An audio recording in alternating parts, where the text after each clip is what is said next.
Now, new questions are emerging about what federal health officials knew during the COVID vaccine rollout and whether the public was given the full picture about possible safety concerns. A recent Senate review led by Senator Ron Johnson is reviewing scrutiny of the Vaccine Adverse Event Reporting System, known as VAERS, and how reports of possible side effects were handled during the pandemic. Joining us now to discuss is Dr. Ryan Cole, head of the Medical and Scientific Affairs for the Independent Medical Alliance. Thank you so much for joining us this morning. You bet, Angela. Thank you. So for people who may not be aware, what exactly is the Vaccine Adverse Event Reporting System? What's their role? What did they do during the COVID vaccine rollout? Sure. VAERS has existed for about 30 years. It's an early reporting system to find safety signals. Okay. So it's basically the canary in the coal mine. And so when adverse events do occur after the rollout of something new, we have something to report to, whether it's a doctor, a family, or an individual. Okay, so something happens, what, people report to this system? Yes, they can. Okay, so Senator Ron Johnson, his review has raised new questions about how, possible safety signals were handled. What do you believe the public needs to know at this point and what may not have been told at that time?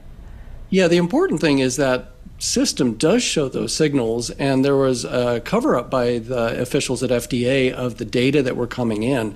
So people lost the opportunity to make a risk-benefit choice, to have informed consent in terms of getting that shot or not, because we were seeing severe signals of harm that were covered up by the officials at the FDA that knew as early as March of 21 of things like sudden cardiac death, of strokes, of pulmonary emboli, that's clots to the lungs, things of that sort, which are life-threatening in nature. And yet officials in the government decided that we, the people, didn't need to know that. Now, one of the issues here involves myocarditis, particularly among younger people. What do we know about those reports? Yeah, that's the other concerning area, is we knew that young people were at very low risk for COVID, yet these shots carried that risk of heart damage. And that heart damage, we found, can carry on with scarring later on in these young individuals. And again, it's a canary in the coal mine. These young individuals should have been given the option to avoid something that had early safety warnings that were ignored. Now, as more information continues to come to light on this, what should patients and families who still have questions about vaccines or even possible side effects, what should they be doing now?